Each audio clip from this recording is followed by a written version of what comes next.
সানাম টেরিকাসন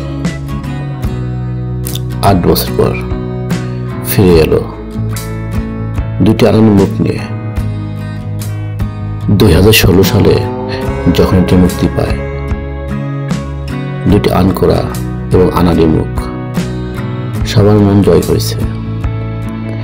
হাজ শবনম রানে ও মাওরা হোসেন কি তাদের উপস্থাপনা, ছবির জন্য যেন জীবনের পুরো সময়টুকু দিয়ে দিয়েছে। একেবারে আনকোরা মুখ, সেই গান, খিচ মেরে ফটো সবার মন জয় করে দিয়েছিল। পরিচালকের সাথে হাজ শবনম রানের আবার নতুন চুক্তি, নতুন ভাবে ফিরে আসা।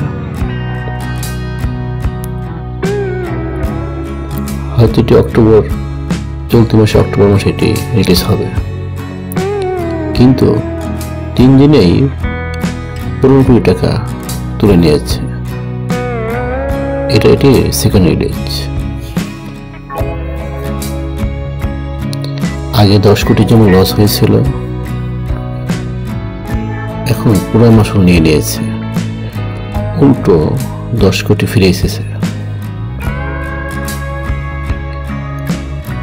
নায়িকা এবং নায়কের সেই অনবদ্য উপস্থাপনা সবার মন জয় করে নেওয়ার মতো।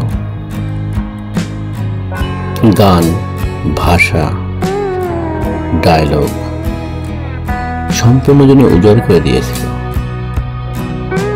মেয়ের প্রতি বাবার ভালোবাসা এবং বাবার প্রতি মেয়ের ভালোবাসা এখানে যেন সবকিছুর ঊর্ধ্বে চলে গিয়েছিল। নায়কের সেই অনবদ্য উপস্থাপন, নায়িকার ফিরে আসা, এখন শুধু বাকি ধৈর্য ধরা এবং অপেক্ষা করা।